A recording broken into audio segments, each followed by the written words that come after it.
Jadi terakhir lagi saya dapat informasi, tapi ini nggak dibocorkan di mana-mana. Saya dapat bulan ini. Jadi dalam beberapa hari ini kata diumumkan, mungkin kerja ofisialnya nanti akan dimulai Januari. Karena toh sekarang juga sudah sudah memasuki hari libur, walaupun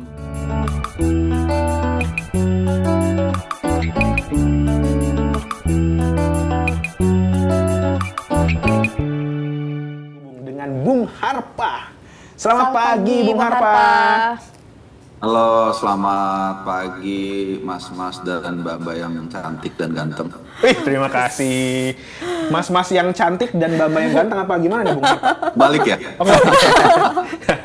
Bung Harpa ini namanya udah muncul nih, Bung Harpa. Tinggal ketok palu katanya, Yeah. karena nama ini santer banget udah muncul, dan kalau misalkan kita lihat pemberitaan di mana-mana namanya juga udah kayaknya 90% nih. Betul. Dan Bung Harpa nih biasanya selalu punya info A1. Nah. Siapa tahu bisa berbagi di Morning Zone Yes. kali ini gimana nih?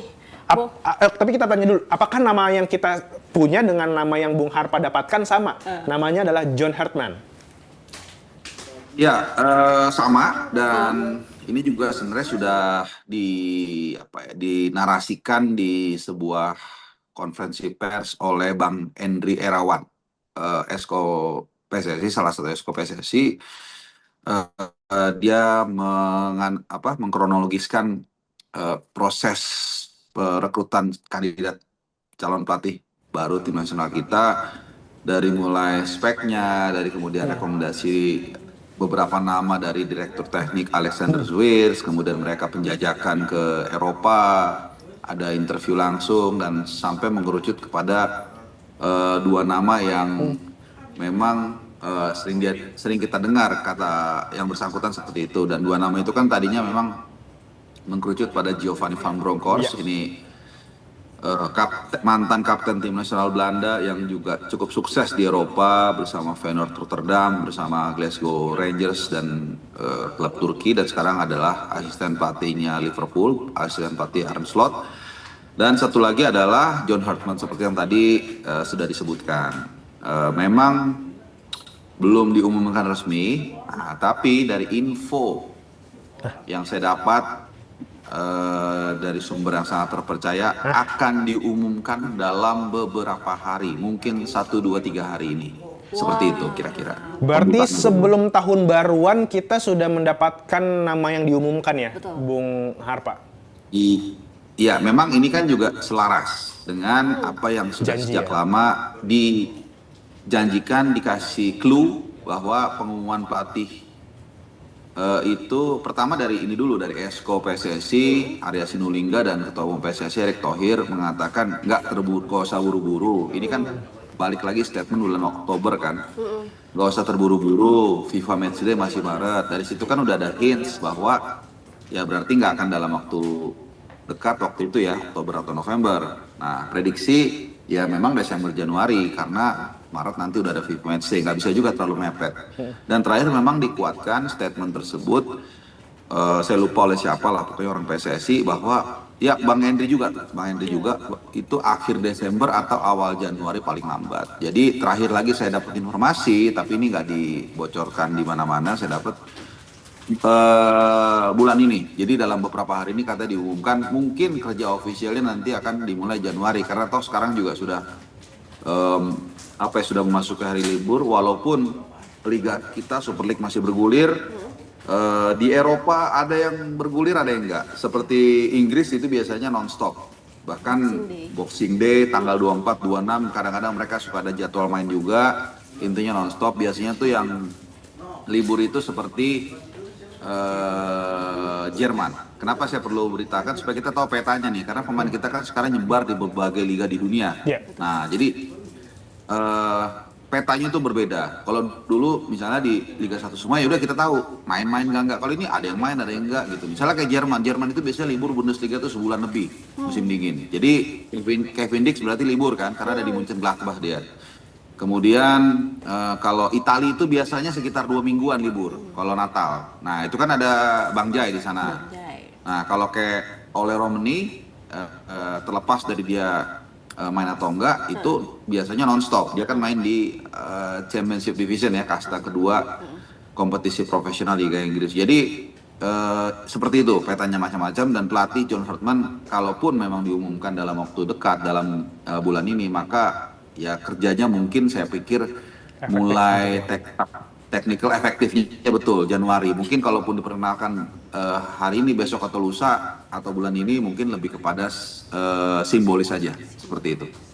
Nah, kalau menurut Bung Harpan nih, kenapa apa pertimbangannya PSSI sampai jatuhkan keputusan ke John Hartman, dan kira-kira bakal cocok gak Bung Harpan buat ngelatih timnas Indonesia?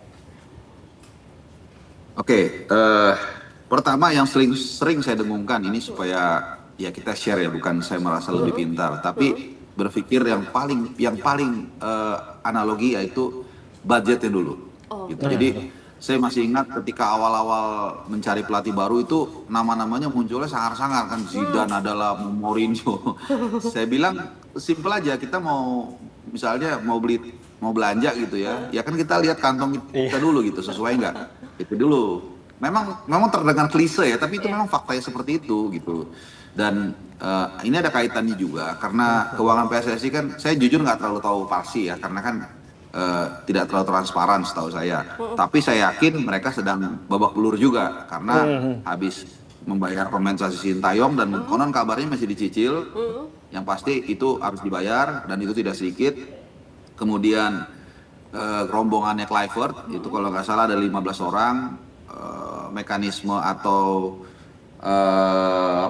cara kompensasi saya nggak tahu dan berapa besar. Kemudian juga ada denda yang harus dibayarkan federasi akibat ulah oknum supporter di round 4 saat menghadapi Irak, ketika kita sebagian penonton lah melempari botol ke lapangan. Itu dendanya kalau nggak salah 1 miliar lebih. Jadi dan kita kemudian lost opportunity, tidak ada FIFA Matchday bulan November. Jadi dan jangan lupa ada satu nih, orang mungkin nggak ngeh nih. Apa Multiplier efeknya itu akan turun juga, artinya animo fans untuk membeli jersey, membeli semua atribut yang membawa timnas itu pasti turun. Karena sedikit nih biar santai ya pembicaraan kita, karena saya kan fans Arsenal. Saya fans Arsenal. Dan dulu saya kuliah saya itu di samping Stadion Emirates, kampus saya.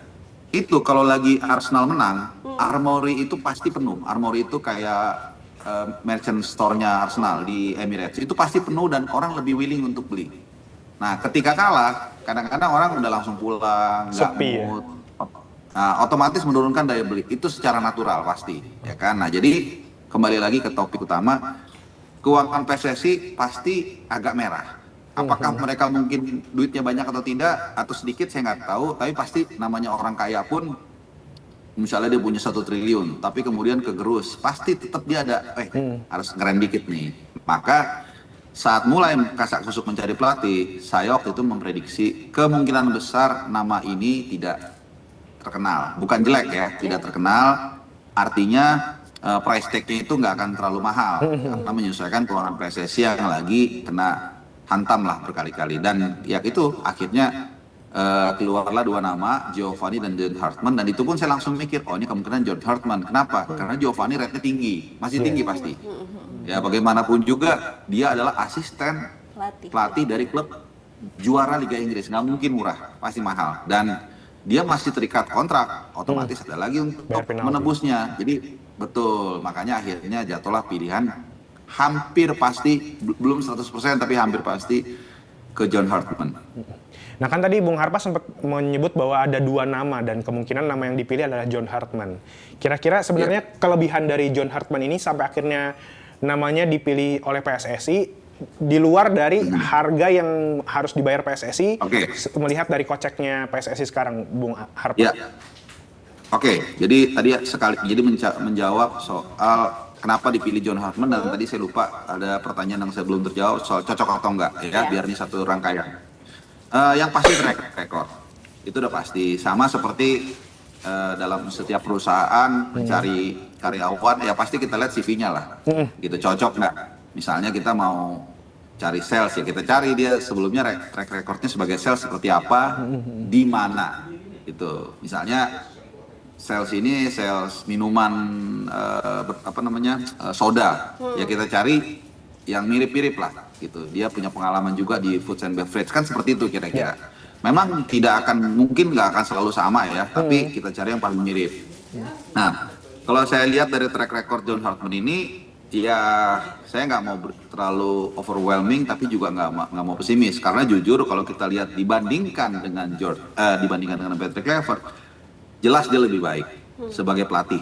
Dari track record dia muda, ini by the way orang Inggris. Dan kalau lihat dari track record ini orang yang apa ya, teknokrat lah gitu. Jadi berpendidikan, dia kuliah, kemudian karir head pelatihnya juga berjenjang dari mulai di New Zealand kelas usia, kemudian naik terus sampai kemudian di Kanada putra berhasil lolos walaupun di Piala Dunia 2022 di mana dia meloloskan ke Piala Dunia pertama kali dalam 36 tahun saat itu memang tidak terlalu cemerlang hasilnya di babak grup. Cuman wajar juga sih karena di grup itu tergabung dengan negara-negara sangar lah, Maroko yang melangkah cukup jauh, kemudian Kroasia yang tembus ke semifinal Piala Dunia di saat itu dan satu lagi saya lupa Belgia itu sangar-sangar. Jadi memang ya oke juga lah gitu. Nah, kemudian mungkin menjawab pertanyaan itu cocok atau tidak. Nah, ini pertanyaan kritis yang sangat bagus. Saya mungkin lebih senang mengatakan ada tantangan yang cukup menarik di sana. Karena yang bersangkutan ini tidak punya pengalaman melatih di kawasan Asia. Satu. Dan kedua, dia bukan orang Asia. Betul, dia pernah melatih New Zealand. Tapi New Zealand saya selalu mengatakan New Zealand dan Australia itu orang Eropa, peradaban Eropa yang ada di belakang di ujung dunia. Mereka tetap mindsetnya Eropa. Nah jadi intinya John Hartman ini belum punya pengalaman di kawasan Asia dan bukan orang Asia. Kenapa saya mengatakan demikian? Karena prototipe Asia dan Eropa itu beda, terutama Asia Tenggara. Kita ini masih berkutat dengan skill-skill dasar, kemampuan dasar. Sementara kalau di Eropa mindsetnya, oh Anda udah tahu harus si dasarnya udah gak ada masalah. Contoh, saya pengen si A. Pokoknya kamu di bawah era saya, kamu crossing ya, umpan-umpan aja kerjanya. Saya asumsikan dia udah bisa. Nah itu kalau di Eropa. Sementara kalau orang Asia pada umumnya dicek dulu, kamu bisa nggak? Karena kamu bisa nggak crossing yang bagus? Karena apa? Karena silabus di Asia, apalagi Asia Tenggara terutama, itu standarnya mohon maaf ya di bawah Eropa, jangankan Eropa, mungkin di bawah Asia pada umumnya seperti Jepang dan Korea Selatan. Dan tidak merata. Gitu. Makanya kalau kita flashback ke pelatih terdahulu Sintayong, dia minta menangani U20, U23 dan senior. Kenapa? Paling enggak ketika nanti anak-anak yang umur 18, 19, 20, 21 ini nanti naik ke senior, kemampuan dasarnya sudah standar. Nah, sekarang yang John Hartman saya dengar dia mencakup sampai U23. Gitu. Mungkin semangatnya ke situ tapi tidak seluas Sintayong sampai U20. Karena kan sekarang yang U20 yang megang kan Coach Novo Arianto, bagus juga. Karena kemarin yang bersangkutan kan di U17 berhasil membawa kemenangan pertama di Piala Dunia yang lolos sebagai tidak sebagai tuan rumah. Jadi pertanyaannya kalau cocok atau nggak cocok, saya cuma bisa melihat saya cuma bisa mengatakan wait and see. Nanti ada FIFA Series atau FIFA Matchday lah ya bulan Maret, lalu Juni itu checkpoint kedua, lalu Juli ada kejuaraan AFF itu checkpoint ketiga, lalu saya lupa kalau nggak salah ada September Oktober. Nah nanti baru checkpoint yang paling penting adalah Januari Februari 2027. Di situ ada Piala Asia. Nah jadi dalam kurang lebih 1 tahun itu kita akan lihat seperti apa sentuhan dari John Hartman dan kawan-kawan. Tadi kan Bung Harpas sempat bilang mengenai cocok nggak cocok. Selain dia yang John Hartman yang belum pernah menangani tim Asia, kira-kira apalagi Bung Harpa yang kurang lebih kalau disebut sebagai, tadi kan kelebihan kita udah bahas. Tapi kalau dibilang sebagai kekurangan kayaknya kurang oke. Mungkin disebut sebagai catatan yang harus kita ingat ketika menyebut John Hartman yang nantinya akan menjadi pelatih timnas kita. Catatan-catatan yang penting mengenai John Hartman, Bung Harpa. Sorry tadi agak sedikit hilang sinyal. Catatan untuk apa nih? Ini lebih kepada ini sih Bung Harpa, lebih kepada bahasa yang lebih halus daripada kita menyebutnya sebagai kekurangan. Kalau tadi kan udah ngebahas kelebihannya John Hartman. Nah ini kita mau ngebahas tentang selain kelebihan. Betul. Ya, Kekurangan tadi sebenarnya saya sudah sebutkan juga ya, itu dia tidak punya pengalaman di Asia, terutama di Asia Tenggara, terlebih-lebih di Indonesia itu di kawasan itu menurut saya kelemahan dia. Dan tapi kelemahan itu sebenarnya bisa disiasati gitu loh. Jadi tidak semua orang itu apa ya bisa melakukan semua hal gitu. Contoh mungkin sedikit biar agak lagi-lagi biar rileks ya. Ayah saya itu nggak bisa ngetik sama sekali asal tahu aja gitu. Tapi dia bisa membongkar mesin pesawat. Literally dia bisa membongkar mesin pesawat seperti itu. Jadi kalau seorang John Hartman misalnya contoh, dia nggak paham sepak bola kawasan atau sepak bola Indonesia. Kan dia punya direktur teknik nanti bekerja sama dengan Alexander Zverev. Dia pasti punya pemahaman sedikit lebih baik karena dia sudah beberapa bulan di Indonesia. Kalaupun itu dirasa kurang dan nanti pun sudah dicanangkan oleh PSSI, diharapkan atau kalau nggak salah diharuskan ya mandatori. Jadi ada asisten pelatih lokal. Ini yang sebenarnya sudah dilakukan oleh pelatih-pelatih sebelumnya kecuali Patrick Kluivert. Ya dulu Sintayong punya Nova Arianto, terus Luis Mia itu punya saya lupa kalau nggak salah Bima Sakti atau siapa gitu ya. Jadi memang harus punya local guide kasarnya seperti itu. Nah, Patrick Kluivert kan waktu itu nggak sama sekali. Ya sudah audisi, salah satu yang sempat mencuat itu nama Zulkifli Syukur, bahkan konon katanya Kurniawan itu sampai resign dari Como untuk mencoba katakanlah masuk dalam jajaran asisten kepelatihan Patrick Kluivert, tapi tidak ada sama sekali. Sehingga menurut saya ya kan kita belajar dari kekurangan ya. Itulah mengapa mereka kelihatannya kurang paham bahasa gampang itu kearifan lokal lah. Ya kan, misalnya bagaimana ini setelah pertandingan coach kita samperin fans begini-begini misalnya kalau begitu. Nah itu mungkin mereka nggak paham. Mereka tahu ya di Belanda kalau udah selesai pertandingan langsung pulang aja.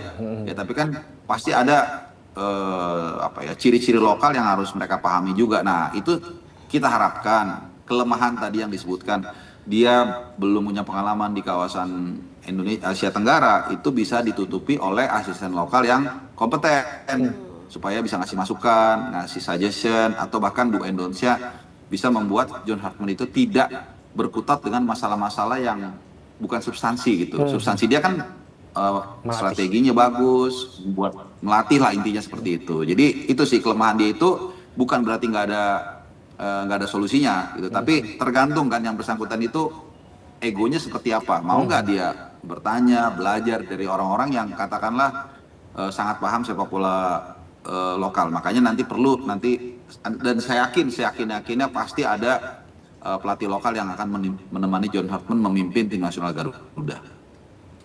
Nah, Bung Harpa, John Hartman ini punya pengalaman untuk menangani timnas putri juga nih. Kira-kira tadi setelah di-spill dia akan sampai ke U23 di putra. Ini ada nggak PSSI peluang buat bantu-bantu ke putri juga nih buat meningkatkan kualitas dari timnas putri kita, Bung Harpa? Kalau saya jadi PSSI, saya tidak akan memperbantukan dia secara full di putri. Kenapa? Karena prototipe sepak bola tim nasional putri dan putra kita berbeda. Putri kita jujur masih rapuh fondasinya. Saya nggak bilang putra juga udah bagus banget ya, cuman at least putra sudah ada kompetisinya mungkin hampir 100 tahun ya, mungkin sejak zaman Belanda dulu kan PSSI ada 1930 itu kan pasti putra. Ya kan udah ada kompetisinya, zaman Belanda kan udah ada Persija Football Bond apa-apa gitu ya, ada Surabaya. Jadi kompetisi putra ini udah mungkin hampir 100 tahun, sementara putri setahu saya nggak ada gitu. Jadi sayang kalau nanti kemudian fokus dari John Hartman ini dituangkan ke putri, yang mana sebenarnya secara fondasi juga belum siap gitu. Tapi dia punya pengalaman yang cukup bagus bersama Kanada. Kalau nggak salah dapat perunggu 2 kali. Pokoknya bagus lah, lolos Piala Dunia dan lain-lain. Nah mungkin konsultasi atau point of view dia bisa diminta untuk membantu tim nasional putri kita. Tapi tidak ujuk-ujuk untuk menangani. Kenapa? Karena pelatih ini bukan tukang sulap. Gitu. Nggak bisa ingredients-nya, ya maaf ya, ingredients-nya nggak terlalu bagus, berantakan, liganya nggak ada, ujuk-ujuk dia diminta, dia sukses di Kanada, di Indonesia bisa sukses, enggak. Sementara kalau putra kita kan Super League kita ya sudah lumayan lah, walaupun belum bagus, plus kita punya pemain backbone yang bermain di Eropa, yang Iya. kualitasnya bagus. Jadi cocok nih, ibaratnya hokinya memang kelas Michelin, ya kan. Kemudian ingredientsnya juga kelas Wahid. Jadi kita harapkan kalau kombinasi di putra itu bisa menghasilkan sesuatu. Tapi kalau di putri mungkin menurut saya hanya untuk dimintain pendapat atau konsultasinya, tapi tidak full time. Ya. Siap. Bung Harpa, kita bacain komentar-komentar dari YouTube. Kalau menurut Bung Harpa sendiri, seberapa optimis Bung Harpa dengan John Hartman? Ada juga yang bilang, nanya ke Bung Harpa, kira-kira John Hartman kalau jadi pelatih timnas, kira-kira akan berapa lama? Karena biasa umur pelatih timnas tuh nggak panjang-panjang. Sintayong panjang kok, Sintayong hampir 5 tahun kalau nggak salah ya. Iya. Atau 5 tahun ya, walaupun foto COVID gitu ya, sayang dipecat di di waktu yang nggak terduga ya. Ya begini ya, saya sampai lupa pertanyaannya dari John Hartman berapa lama ya? Berapa lama betul?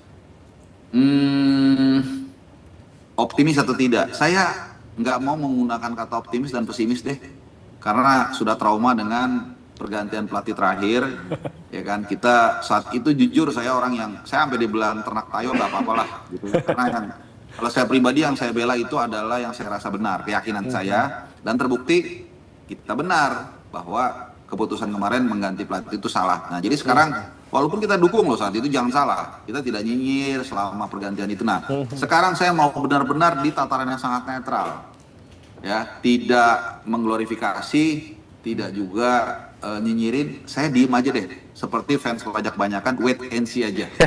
Wait and see. Iya benar. Iya. Kita tetap menghargai, mendukung, Keputusan tapi dari- kita memberikan catatan keputusan dari federasi luar biasa loh. Kita orang Indonesia ini terlalu baik ya, udah dikhianati dengan keputusan yang blunder, terus kita kasih kesempatan lagi dan kita masih berbesar hati gitu ya. Kenapa? Semata-mata karena cinta timnas kan. Nah jadi saya wait and see aja. Kemudian gini, kalau saya boleh ketambahkan, kurangi komunikasi yang perlu dari sekeliling tim kepelatihan, gitu. Nggak usah dilabelin ini tim kepelatihan terbaik lah, ini ajak makan padang lah untuk menunjukkan bahwa dia sudah localize. Nggak perlu lah. Kita masyarakat Indonesia itu saya yakin 92% itu udah pinter-pinter, tahu mana yang natural, mana yang enggak. Diem aja, biasa-biasa. Sewajarnya, ya kan, kalau ada perkenalan ya perkenalan. Kalau ada soan misalnya ke Menpora, sama ya, Menpora sama PSSI sama ya. Waduh. Iya benar, orangnya sama. Bener kan? Jadi kalau dulu kan soan Patrick Lever kan soan juga kan ke Menpora kan, ke Pak Dito waktu itu, Menpora. Kemudian ya preskon pasti ada, itu normal. Udah. Nggak usah aneh-aneh yang lain. Menurut saya seperti itu, diem-diem aja. Nanti tiba-tiba Maret kita lihat touch-nya seperti apa. Itu juga nggak bisa kita jadi ukuran langsung ya. Bisa aja kita kalah, bisa juga menang. Nggak bisa kita langsung bilang, oh ini jelek, ini bagus. Tapi kita paling nggak bisa ngerasakan lah. Sebagai kan saya main bola juga. Jadi, kelihatan nih pemain lebih termotivasi, lebih ada bentuknya. Nanti pelan-pelan. Nggak mungkin juga dia langsung merubah ujuk-ujuk komposisi pemain. Karena gini, sedikit saya mau analogikan soal sejarah. Waktu kita merdeka kan juga nggak semua langsung dirubah. Undang-undang kita bahkan sampai sekarang itu warisan Belanda. Betul. Nama-nama jalan pun sebagian walaupun ada yang dirubah tetap jadi nggak mungkin bisa langsung dirubah dan tidak perlu langsung dirubah. Kalau memang itu bagus kita pertahankan atau John Hartman pertahankan. Kemudian nanti pelan-pelan kalau memang ada, pasti harusnya ada perbaikan dong, nggak mungkin nggak. Karena kemarin kan udah gagal total. Nah itu biar nanti kita lihat seiring proses seperti yang saya katakan tadi. Ada beberapa checkpoint yang akan kita nilai secara grafik itu harusnya naik terus sampai nanti paling nggak setahun baru kita lihat kayaknya nih oke nih, kalau saham nih kayaknya naik terus nih, bagus nih gitu kan. Atau ya bisa juga sebaliknya, ternyata loh kok nggak beda jauh malah makin parah. Nah itu nanti kita nilai mungkin dalam 1 tahun ke depan lah, kurang lebih seperti itu. Nah Bung Harpa, sebelum nanti akhirnya diresmikan, ini kan sebenarnya John Hartman ini juga dapat tawaran untuk melatih timnas Honduras ya sebenarnya sebelumnya. Nah kira-kira kalau menurut Bung Harpa apa sih yang bikin si John Hartman ini akhirnya lebih memilih Indonesia. ketimbang Honduras? Ya, kalau menurut saya kita kembalikan ke diri kita lah. Kalau kita nerima pekerjaan itu Biasanya apa sih salah satu yang kita pertimbangkan? Jujur aja.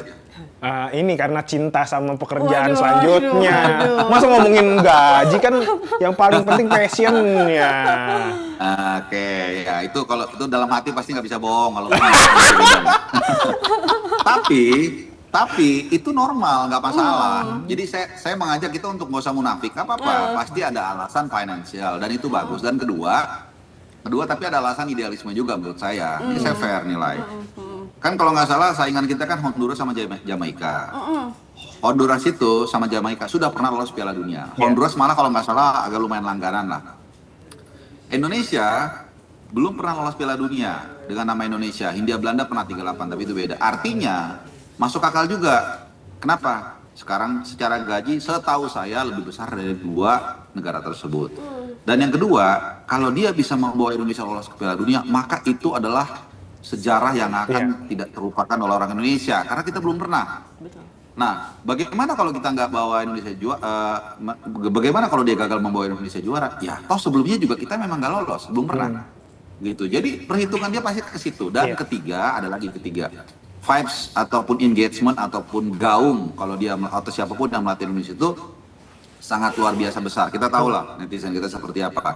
Nah, tapi critical thinkingnya adalah juga sama. Kalau sampai itu pelatih melakukan kesalahan yang fatal, kalau lolos nggak lolos sih bisa-bisa aja ya. Kalau dia melakukan kesalahan yang fatal, misalnya kayak seperti kita bilang aja Patrick Kluivert kan, naruh line up pemain aneh-aneh, strateginya juga nggak jelas, komunikasinya juga nggak bagus, ya kamu juga akan dirujak.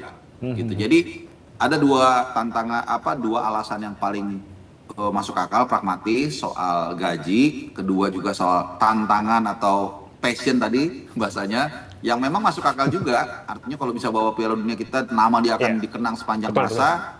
Ya, kalaupun nggak lolos tapi nggak lolosnya masuk akal, ya sama aja kan, nggak berarti sama dengan prestasi sebelumnya, nggak lebih rendah. Jadi wajar kalau dia akhirnya menerima Indonesia dibandingkan Jamaika dan Honduras. Perhitungannya sudah panjang ya. Karena pasti memikirkan dia negara yang sebelumnya sudah dia latih dan berhasil. Gitu.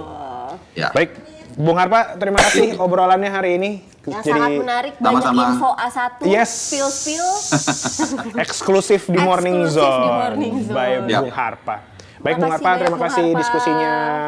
Selamat kembali beraktivitas, sehat terus. Ya. Salam olahraga, Bung Harpa. Stay updated. Info terkini masih banyak. Jangan lupa subscribe, like, dan share YouTube official OKZone.